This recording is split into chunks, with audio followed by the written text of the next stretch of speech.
Consistency is the real shortage in a world full of instant fixes. We start plans with a burst of energy, buy the books, scold ourselves into action, and then, quietly, we stop. That slow leak of effort is the hidden cost of modern life. But there's a way out. Over the next 9 minutes, you'll hear a simple, repeatable system, something you can actually try tonight that shows you how tiny habits can stick. By the end, you'll know exactly how to design habits that survive boredom, long travel days, and even the inevitable bad weeks.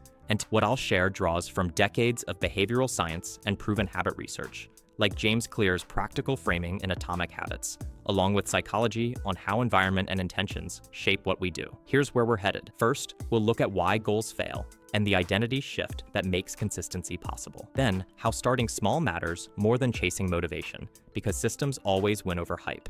From there, we'll explore how to design your surroundings so good choices are obvious and easy. We'll also tackle how to recover faster after slips. And finally, how to beat boredom so your habits stay alive. And to finish strong, I'll give you a toolkit, answer a few common questions, and hand you a one-page plan you can use right away. We all fall into what I call the goal trap. You set a goal and treat it like a command to your future self. I'll run 5 miles next month, but that promise quickly becomes tomorrow's excuse. The problem is that goals create finish lines. Motivation spikes until the finish line is crossed, then it drops away, leaving you stranded. Research on identity and behavior shows that identity-based approaches are far more durable. Instead of saying, "I want to run 5 miles," shift the frame to "I am a runner." That subtle change transforms action into evidence, and every small act becomes a vote for who you are becoming. Small, repeated actions build identity and habit strength over time, similar to compound effects. The trap to avoid is letting one perfect day convince you it's all or nothing. Identity isn't forged in a single workout or flawless streak. It's built across countless imperfect days. A fast fix? Write one "I am" statement tonight. Something small and believable, like "I am someone who moves each day." Then prove it within 24 hours with one tiny action. Remember, we do not rise to our goals. We fall back to our systems. The second trap is the motivation myth. Too many of us sit around waiting to feel like it, as if motivation were some magical prerequisite for change. But here's the problem. Motivation is a fickle companion. It fluctuates with your sleep, your stress levels, even the weather outside. Relying on it is like gambling with your future. Studies on self-regulation make it clear.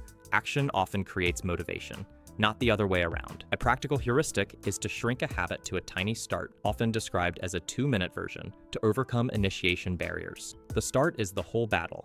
Picture your habit like a snowball on a hill. The first shove is what matters most, not the size of the hill itself. The mistake to avoid is thinking small equals meaningless. Small is the gateway. It's the proof your brain needs. So, set yourself up tonight, put your shoes by the door, drop the book on your pillow, log into the app, and leave it open. Tomorrow, you only need to do those 2 minutes first. Remember, this action creates momentum, and momentum creates motivation. The third trap is relying on willpower alone. Most people try to pep talk themselves through temptation, gritting their teeth and hoping discipline will carry them through. But willpower is finite, and it gets drained by every decision you make in a day. Environment, on the other hand, is constant. Classic findings on self-control show that changing the environment and reducing friction often beats relying on willpower alone. Choice, architecture, and cue design are powerful tools. So instead of battling yourself, change the battlefield. Make good habits obvious and easy. Make bad habits invisible and hard. Rearrange cues, not your character. Think of it this way. You don't climb to the level of your goals. You sink to the level of your environment. The mistake to avoid is leaving temptations within arm's reach, because eventually you'll grab them. A fast fix is to run a simple 10-second audit tonight.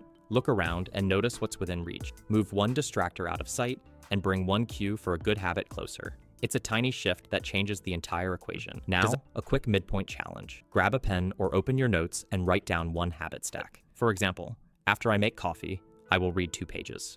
This is called habit stacking, attaching a new behavior to something you already do, so it sticks. If you write it down right now, you've already started. The fourth trap is what I call the fragile streak. You miss one day and immediately feel like it's over, as if streaks must be perfect to count. That thinking is poison. The truth is, missing once is never the problem, missing repeatedly is. The real damage isn't the skipped habit itself. It's the story you tell yourself afterward.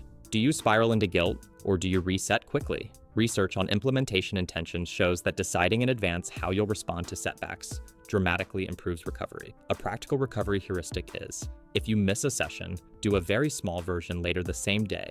This helps prevent a slip becoming a pattern. Think of your habits like a rope. A few frays don't matter, but if too many threads snap, the whole thing breaks. The mistake to avoid is punishing yourself into consistency. Overcompensation leads to injury, burnout, or resentment. Instead, use a fast fix.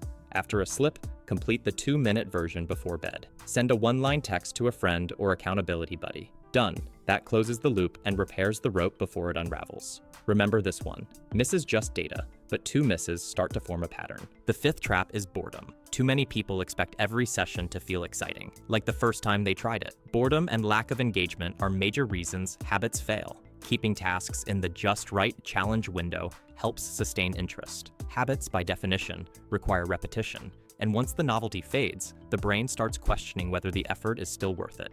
The solution isn't to abandon the routine, it's to keep it interesting at the margins. That's where the Goldilocks rule comes in. Make your habit just challenging enough to stay engaging, but not so hard that it collapses under its own weight. Think of it like training a muscle. You don't grow strong by only chasing peak lifts. Durability comes from the steady repetitions that stack over time. The mistake to avoid is ramping difficulty too quickly. Instead, apply small, almost invisible tweaks. Add 5%, read 1 extra paragraph, walk 1 extra minute, swap the playlist for something new. That's the difference between a habit that burns out and a habit that endures. Remember, this mastery is the art of showing up for the ordinary, over and over again. Now let's ground this in a timeless toolkit. Frameworks you can apply in any season of life, without needing fancy apps or trendy gadgets. The first is habit stacking. Link a new, tiny behavior onto something you already do. After I brush my teeth, I floss 1 tooth. It's easy to remember, hard to ignore. The second is the implementation intention. This is where you set the exact time and place in advance, like, at 7:10 a.m. at the kitchen table, I will write 1 line. Research shows this closes the gap between intention and action. Third is the 2-minute rule. Always start with a version of the habit that takes less than 2 minutes. The magic is in the start, not the scale. Fourth, run an environment audit. Spend 1 minute tonight moving a friction point out of reach and adding 1 cue for success. Finally, check for keystone habits, those few actions, like consistent sleep, daily movement, or a short planning ritual that cascade into every other part of your life. Of course, no system survives contact with reality without resistance. Motivation dips? Shrink the habit to 2 minutes and do it anyway. Relapse? Apply never miss twice and return to the 2-minute version as fast as possible. Struggling with perfectionism?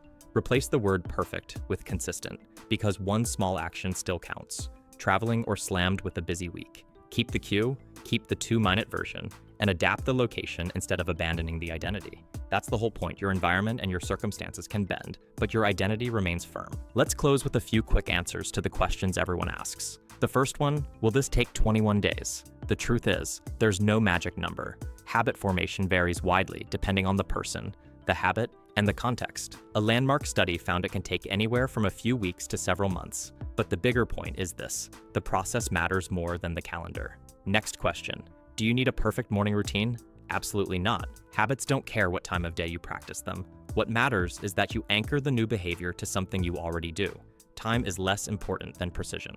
The third big one, how do you stop a bad habit? The answer is to flip the same rules you've been using. Make the cue invisible, make the action unattractive, make the behavior difficult, and make the reward unsatisfying. The same psychology works in reverse. Here's your 1-page plan recap, the checklist you can actually use tonight. First, choose 1 keystone habit tied directly to the identity you want to grow. Second, shrink it to a 2-minute version.